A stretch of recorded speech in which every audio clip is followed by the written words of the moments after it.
I have a lot of figures of Doink the Clown. There's his original Just Toys Bendham. Then there's his Hasbro, which has definitely seen some better days. I've got a Mattel figure from the SummerSlam Elite series.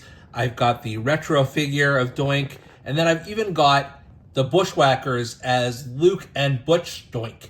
But there's one I've been missing in my collection for some time, and we're going to unbox it today. Flipping open boxes here like mystery loot. Wrestling heroes stand tall with their masks so cute. Canadian Bulldog, he's the man with the plan. Unboxing those legends like nobody can.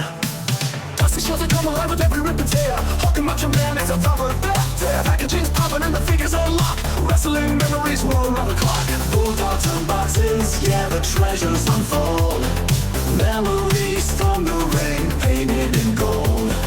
Figures in the spotlight, heroes of the night. Wrestling merchandise, making it alright.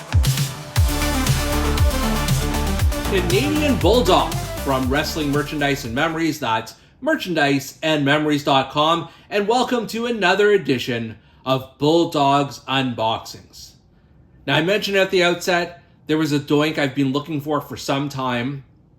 Some may have thought the Ultimate Edition Doink, given I'm an Ultimate Edition collector. Yes, I would love that, but incredibly expensive on the secondary market. As was this figure right here, which I'd actually been looking for some time, and I'll get into why I wanted this particular version of Doink.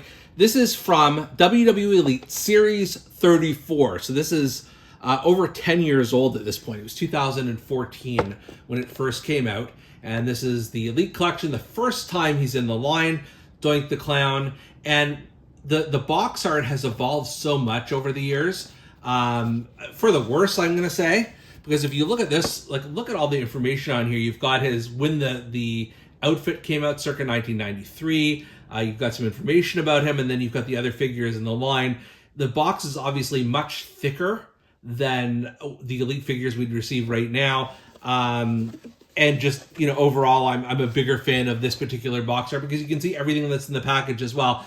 But nonetheless, Doink the Clown, Elite 34. It's a flashback figure as well. Let's crack it open and let's take us a look at Doink the Clown. So taking a look at the base figure, I mean, this is just about perfect. The reason I really wanted this iteration of Doink is because this is when he was a heel in 1993, whereas the other Mattel in the background there, that's when he had turned babyface, which is fine. But this one is definitely, you know, a more memorable version of Doink for us fans who were there back in the day.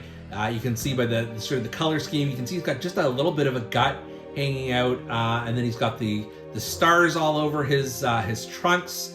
He's got dice on the back.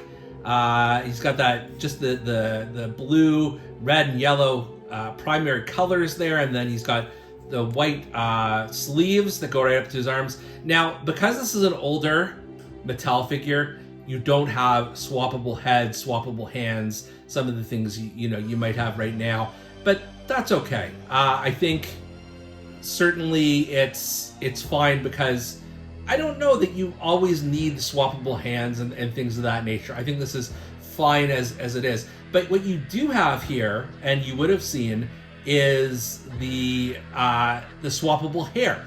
So let's just try that out for a second. So you can see here the hair that he comes with should pop off pretty easily. There we go. Now he looks kind of weird. Not that he didn't look weird before, but this is like almost creepy weird. So you've got three options for hair. The first one we just saw. Then you've got more of the afro look. So hopefully this swaps on like that. It's not a huge difference, but you can see more of his forehead there. And yeah, it's an option for sure. And then what I really, really like, because it's such a deep cut, is the third hair here. And Doink did dress like this sometimes, where he had, here you'll see here, the hair is just a little bit messy. And that was a look he did rock at some of the time as a heel. So it wasn't always just the curly green hair. And this is more, I don't know, like Joker-esque or something like that. I like that as an option. It's more of a deep cut. So not every, fan of Doink will remember him this way, but that's one way so you've got 3 hair options instead of the head, which I am completely fine with. And then in addition, you've got the bucket. And I don't know if I've seen any other figures with the bucket, maybe the Godwins or something like that. I don't know. Let's see if it fits into his hand here. Takes a bit of maneuvering. I'm sure it does fit on his hand, but I'm not going to spend a lot of time with that. But you can see here, it does fit at least over his hand. So if he wants to throw confetti or water at his opponents, he has that option. Overall, this is definitely the best version of Doink for me. And again, I don't have the Ultimate Edition in hand. It may be a bit better, but this is fantastic. It just represents a very memorable period in his all too brief WWF career.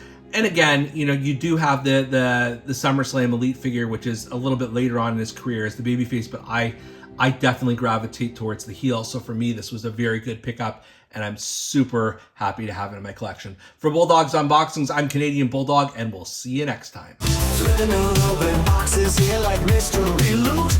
Wrestling heroes stand tall with their masks so cute.